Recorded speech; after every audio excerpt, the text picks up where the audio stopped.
vamos a hacerlo bastante puntual.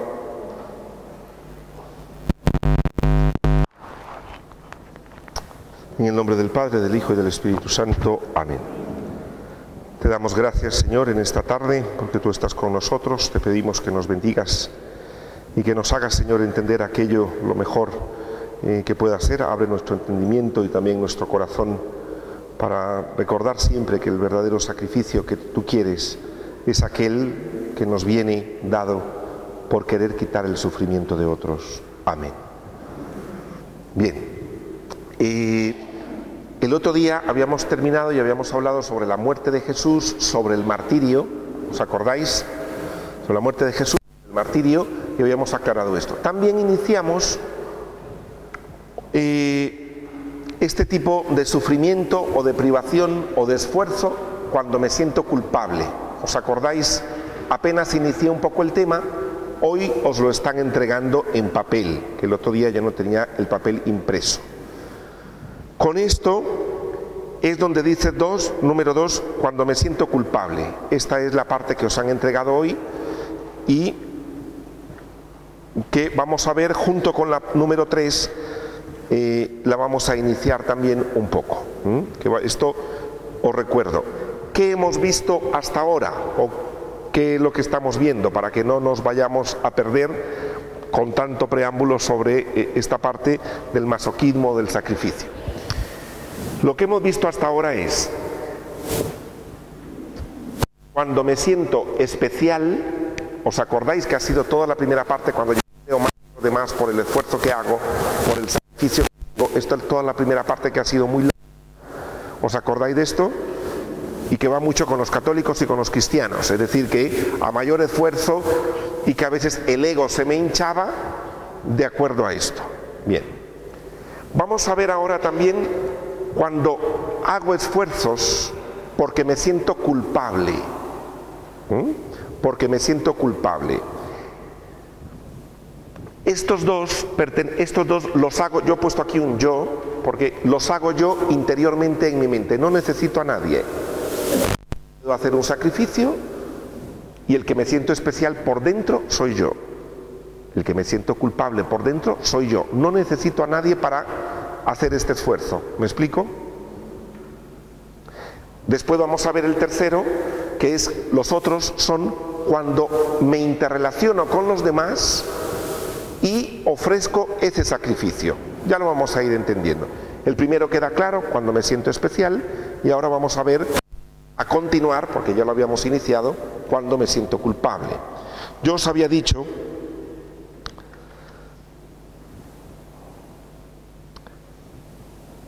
y os lo voy a leer aquí: una persona que intenta disminuir el sentimiento inconsciente de culpabilidad mediante el autoperjuicio, el sufrimiento o provocando que otros le castiguen.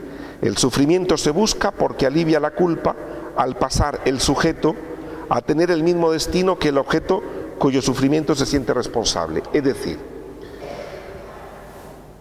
busco o que me castiguen, yo me he portado mal, he hecho algo que no está bien, he dicho algo que no está bien, he confrontado a alguien, me he enfadado con alguien, entre otras cosas, y a lo mejor me siento culpable por haber dicho eso, haber hecho eso. ¿Qué es lo que hago? Espero o que me castiguen o me castigo yo, porque me siento culpable, me sacrifico yo. De estas personas que a lo mejor discuten con alguien en casa, de repente van a salir a tomarse un café y tal, y dicen, no, iros, yo me quedo en casa. Se está autocastigando, es decir, esto lo vemos en los niños. Un niño cuando se porta mal, dice, pues yo no quiero comer. Es decir, uno se autocastiga y tiende a autocastigarse por motivo de que o trata de hacerle al otro que se sienta mejor y me lo quito yo, como para reparar la culpa.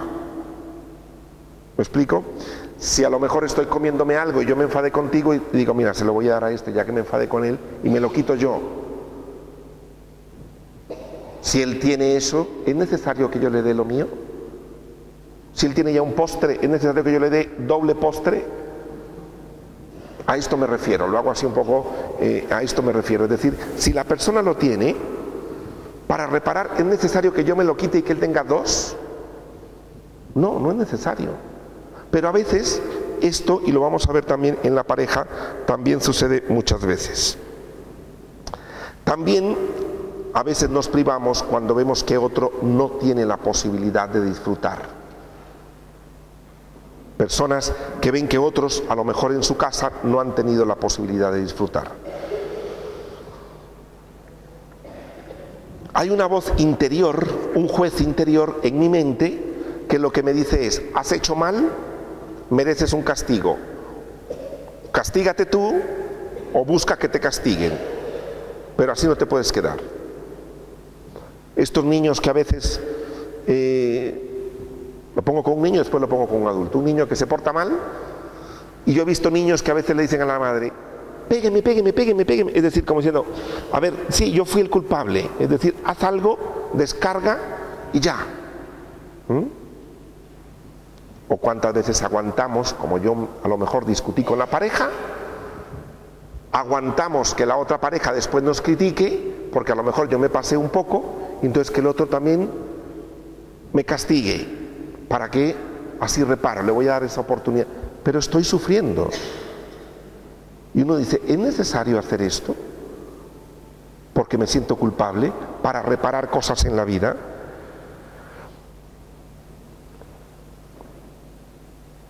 También hay personas que han renunciado a herencias, y yo creo que esto os lo decía la vez pasada, que esto lo oí más rápido. Han renunciado a herencias, han renunciado a estudios. Personas que a lo mejor en su casa tienen a una persona enferma, hijos que han tenido a un padre de familia que han tenido algún hijo enfermo, y a los demás hijos son como que no pueden disfrutar porque hay alguien en casa que no puede disfrutar. Una cosa es la solidaridad con la persona, obviamente, entender el dolor del otro, pero no puedo yo dejar de disfrutar porque hay alguien que no puede disfrutar. No puedo dejar de hacer eso, a no ser, obviamente, y como os digo, la solidaridad y la compasión está de primero. También está, obviamente, que está la parte del sadismo. Hay personas que también, una cosa es ofrecer el sacrificio porque me siento culpable, pero hay personas que te hacen sentir culpable. Es decir, con esto, si yo no disfruto, tú tampoco. Y hay personas especiales donde, porque se sienten mal y se sienten culpables, se quitan cosas y dicen: yo no voy. Ahora que se fastidie el marido, porque yo no voy. Le voy a decir que no voy y que se fastidie. Esto también es una parte sádica. Vamos a ver que la parte del masoquismo y la parte del sadismo están juntas un poco a veces, ¿no? Pero ¿cuántas veces hemos hecho esto? Que uno dice que se fastidie, vas a ver, y hasta le cuenta a la amiga: espérate, vas a ver lo que le voy a decir esta tarde, y que se fastidie. Es decir, y uno dice: ¿es necesario ese sufrimiento, hacerle pasar al otro? Pues no, quizá no. Obviamente. Hay gente que renuncia a estudios, a títulos, como os decía. Recordemos, esto no es porque la persona se llegue a sentir especial o mejor que otros, sino porque siente culpa. Esta es la diferencia. Sino porque siente culpa. Me desprendo, renuncio y me sacrifico.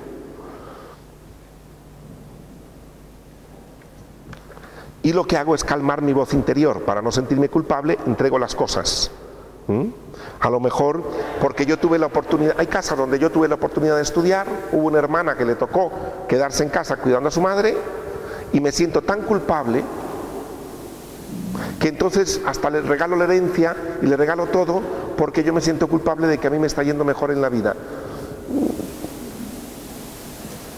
Y estas cosas pasan en la vida. Yo he escuchado muchas personas que tienen este tipo, o en la viudez. Esto también, cuando uno se siente culpable, a lo mejor hay personas que han quedado viudas, con el dolor que esto significa y el duelo que esto significa, y a lo mejor se acuerdan al principio de desencuentros que tuvieron con la persona fallecida. O a lo mejor al principio, obviamente una cosa es el dolor natural de un duelo, de una viudez. Hay un dolor natural en donde al principio pues una persona, sea una viuda o haya muerto el marido o un viudo o un amigo o obviamente mucho más un hijo, etcétera, cuando hay una muerte de un ser querido, uno no tiene ganas de ir a una fiesta al principio. Pero hay personas que se comienzan a negar eso durante muchísimo tiempo, años, casi como una fidelidad a la persona que ha fallecido, o como una muestra del cariño y del amor. Y uno dice, ¿es necesario para mostrarle el cariño, el amor y la fidelidad a tu marido renunciar a todo esto? No. Al principio sale naturalmente, no voy. Al principio sale naturalmente. Es decir, y es obvio, es decir, uno cuando está en duelo hasta se le quitan las ganas de comer. Uno dice, no tengo hambre los primeros días. ¿Por qué? Porque la angustia también quita el hambre. Pero un duelo se puede convertir no bien llevado y se puede convertir en patológico. No digo solo un duelo por muerte. Hay muchos duelos en la vida que no son solo por muerte física, sino o por un abandono de alguien, por un cambio de trabajo, un cambio de ciudad, una enfermedad que me impide hacer cosas. Todo eso son duelos en la vida. Un divorcio, todo eso son duelos en la vida. Y entonces a veces uno se siente culpable de cara a esos duelos y comienza a renunciar a cosas, porque me siento culpable o por la relación pasada que tuve en el divorcio y tal. Entonces el reencuentro con la persona nueva ya no es igual. Recordemos que Jesús ante el sufrimiento no hace esto. Si bien Jesús se desvivió precisamente todos los días atendiendo el sufrimiento de la gente, también convertía el agua en vino. Se fue a una boda de 8 días. Se retiraba porque no tenía tiempo ni para comer. Usaba una túnica muy bonita. Cocinaba en la playa, se iba donde Marta y María a comer porque era su sitio de sus amigos. Se ponía a dormir también cuando iban en la barca. Allí en la barca se durmió. Es decir, Jesús vivía su vida también. ¿Que hubo mucha renuncia en Jesús? Claro que sí, pero una renuncia muy saludable, que también le hacía tomar contacto con él mismo. Él se retiraba también a orar solo y tenía momentos personales. ¿Me explico? Que a veces pensamos que hay que darlo todo y no tengo ni tiempo ni para rezar, no tengo tiempo para ir al médico, no tengo tiempo para nada, no tengo tiempo. Y uno dice, pero ¿cómo que no tiene tiempo? Pero a lo mejor es la culpa que siento por atender a otra persona. Y a esto me refiero. Personas también que han sufrido a lo mejor accidentes graves, también les da en esto, un accidente muy grave, donde ha sobrevivido solo él. Yo he conocido una persona que ha tenido un accidente muy grave donde iba él conduciendo y murieron sus padres. Fue muy duro, ¿no? Pero personas que a lo mejor después se convierten en servidoras constantes de los demás por la culpa que llevan, que no se perdonan, o personas que han vivido tragedias, incendios, terremotos, guerras. Es decir, uno puede en algún momento volcarse a los demás, olvidarse de sí por la deuda humanitaria que quedó. Murieron mis amigos, no pude hacer nada. Y entonces queda una deuda humanitaria. Esto se llama un masoquismo moral, que a los ojos y a los oídos cristianos suena estupendamente. Queda uno a la altura.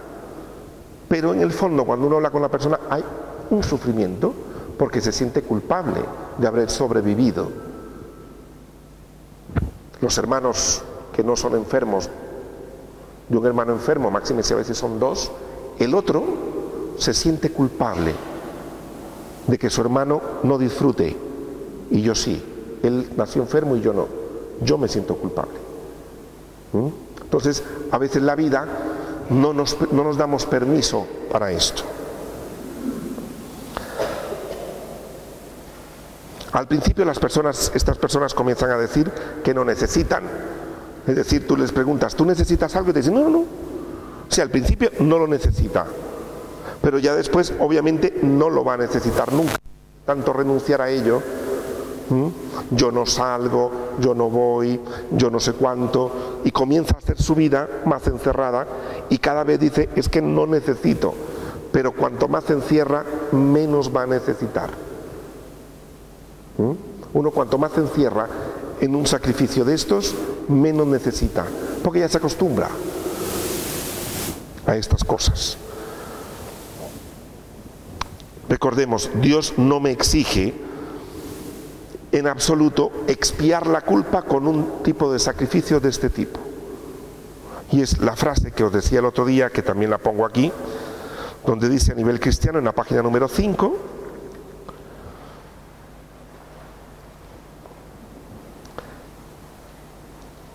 donde pongo a nivel cristiano, ahí en medio pone, la reparación o expiación de la culpa no es la condición para el perdón de Dios, sino su consecuencia. Dios no exige ningún sacrificio, no exige reparar para que yo perdone, sino que la reparación es consecuencia. Creo que os ponía el ejemplo, y esto sí me acuerdo, que lo decía el otro día.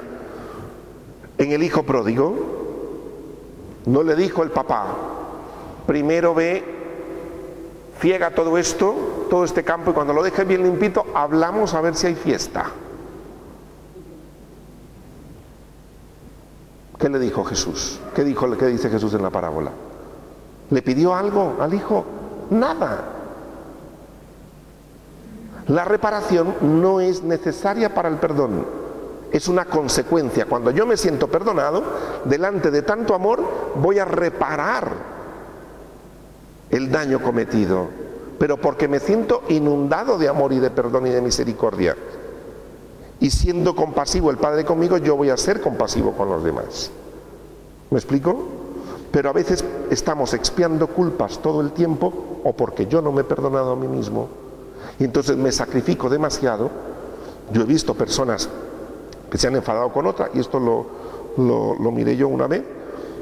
Se enfadaron dos personas que iban, se habían enfadado un poco antes y luego ahí también discutieron. Íbamos a seguir el paseo. Y una de las personas dijo no, y solo había puesto para una persona en el coche que íbamos a dar un paseo. Ya estaba decidido desde antemano quién iba a ir al paseo y quién no. Pues en ese momento, la persona que se sentía culpable renunció y dijo que se vaya fulanito de paseo en vez de yo no voy. Y dice no, que disfrute. Y era una parte de culpa. Ya había estado todo arreglado, todo el mundo sabía quién iba al paseo y quién no, quién iba al viaje y quién no, pero como había habido una discusión antes, se sintió culpable y le cedió el puesto al otro, que el otro ni quería ir tampoco. Pero uno dice, ¿es necesario esa renuncia cuando ya todo estaba organizado de otra manera? No, no es necesario, se puede reconciliar de otra manera. ¿Me explico? Bien, este sería la parte de la culpa. Como os digo, estos dos lo hace cada uno dentro. Y ahora brevemente vamos a ver o a introducirnos, porque luego, como dije, tenemos una película, tenemos 3 vídeos pequeñitos, cortitos, pero también quiero que lo compartamos entre nosotros cuando los veamos, los vídeos. El número 3, esto es el sacrificio, la privación, el esfuerzo para atraer el amor de otras personas. Cuando uno quiere atraer el amor de otras personas, o procurar que no se me vaya, como he puesto yo aquí, que no se vaya. Yo aguanto, pero no te me vayas. Yo aguanto carros y carretas, pero no te vayas de mi lado. Hazme lo que quieras, pero yo lo que no quiero es que te vayas. Y esto a veces es muy doloroso en la vida. Hay personas dispuestas a esto. Y confundimos esto con un sacrificio que quiere Dios.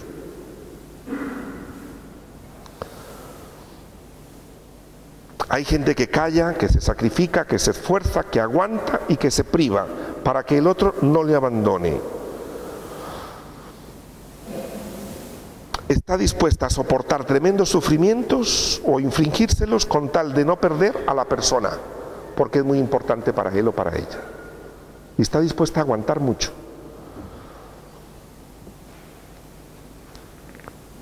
Hay personas que en la vida, de hecho ya de por sí, se reúnen. Yo he visto estas reuniones de señoras o señores, como llamo yo las reuniones de la queja, porque uno se acerca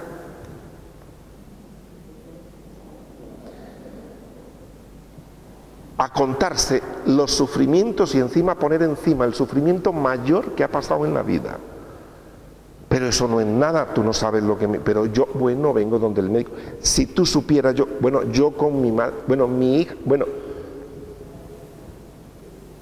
Y hay gente que se deleita en este tipo de reuniones, ¿ya?, de contar penas y sufrimientos, y se nutren unos a otros, y luego salen de ver cómo sufrimos. ¿Habéis encontrado por ahí algunas conversaciones de este tipo? Sí. A veces uno las encuentra por ahí. Sienten cierto placer en unirse en torno al dolor. ¿Es importante encontrar personas con quien compartir el dolor? Claro que sí. Muy importante, y es necesario tener con quien compartir el dolor, por supuesto. Y un amigo, una amiga o un grupo de amigos que me escuchen en algún momento. Pero reunirse. Yo conozco familias, donde tú entras, esto fue hace muchos años y yo me acuerdo, el deleite era contar las veces que había ingresado en el hospital, que tampoco era una persona que tuviera una enfermedad grave ni nada, pero tenía sus cosas por la... Entonces, desde que entrabas era contándote qué le hizo, cómo la pinchó, qué le hizo, cómo le sacó la radiografía, te deleitaba en todo. Y el otro le contaba por dónde lo habían entubado y por dónde lo habían puesto y por dónde le metieron y por dónde le sacaron. No, pero es cierto, os lo digo, esto es cierto. Y te lo cuentan con detalle y uno dice, esto no es normal. Esto no es normal, es decir, que te narren tan al detalle las cosas. Y si no, una vez que yo no estaba, esto fue hace muchos años, me mandó un correo electrónico de 4 páginas con una descripción, que yo me figuraba la escena. Y yo decía, esto no puede ser. Pero hay personas que se deleitan así. ¿Qué pasa a nivel familiar o por qué a veces suceden estas cosas? Por ejemplo, hay niños que quizá fueron confidentes de sus padres en el sufrimiento. Entonces, estos niños, cuando han sido confidentes de sus papás, el papá o la mamá está sufriendo mucho en ese momento y le cogen de confidente. ¿Cómo se siente un niño cuando su madre o su padre le coge de confidente de sus penas? Por un lado, no sabe qué hacer con ello, porque el niño no entiende mucho. Pero por otro lado, se siente elegido. Mi madre confía en mí, mi padre confía en mí.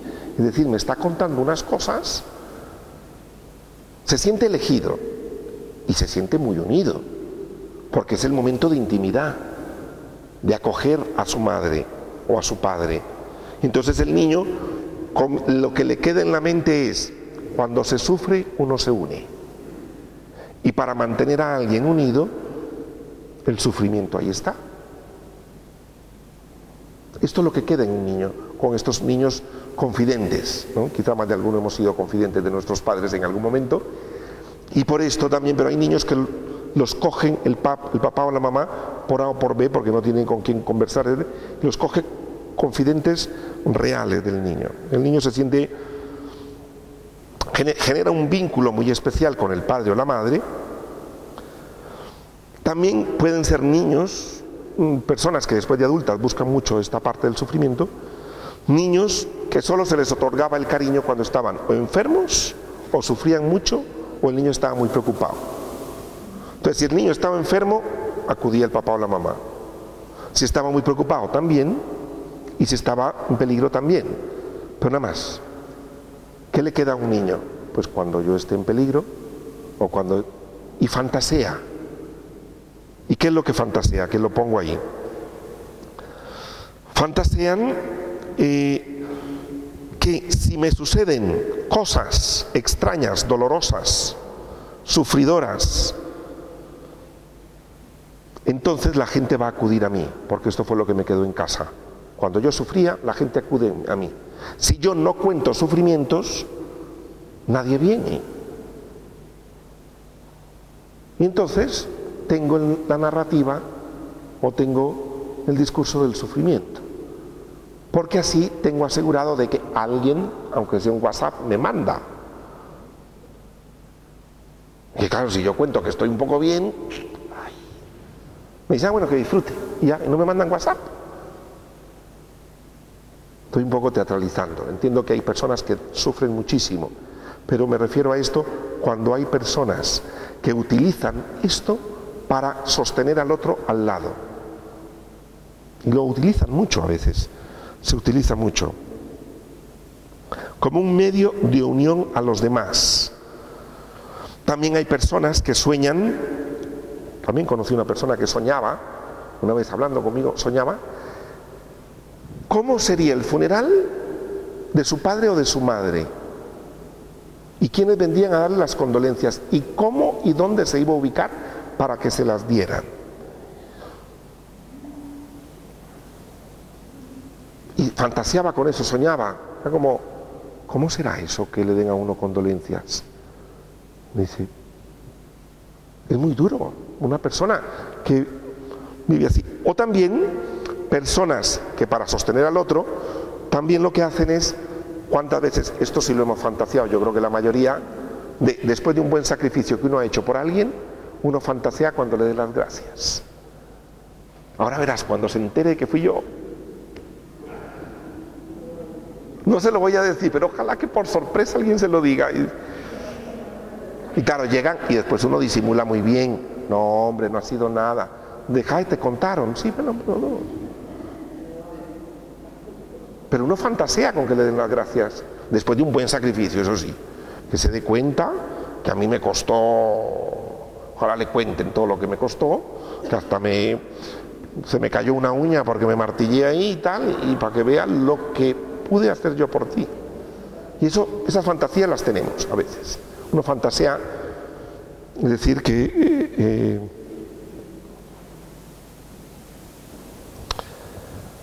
eso, las alabanzas por el sacrificio.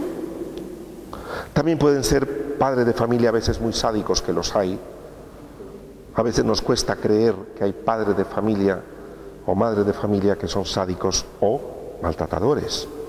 Se supone que el estereotipo que uno tiene de madre es la que cuida, la que acoge, la que acompaña, pero hay madres que machacan. Hay madres que rivalizan con sus hijos. Hay madres maltratadoras, padres maltratadores. Que por A o por B, por las razones que sean, pero los hijos no se han sentido queridos, todo lo contrario. Y esto existe. Y a veces a uno como hijo, a una persona, un hijo o una hija, le puede parecer increíble. Es como, no, mi madre no es así. Y se vende la moto de que no es así. Estos niños, cuando han sido muy maltratados por la necesidad que tienen con sus padres de que estén al lado, casi el mensaje que le dan a sus padres es, vale, yo me pongo de víctima, tú machácame, pero por favor no te vayas. Porque el niño necesita a su papá y a su mamá, aunque le esté maltratando, pero necesita a su madre o a su padre. Entonces se ofrece como víctima y el horror es que se le vaya. Y si para que no se vaya tengo que aguantar y callarme, aguanto y me callo. Pero con tal de que no se me vaya mi papá o mi mamá. Y los niños están dispuestos a eso. Y a veces esto es muy doloroso también para muchas personas. Bien, lo voy a dejar aquí porque tenemos los vídeos, nos queda media hora. Continuamos la próxima vez.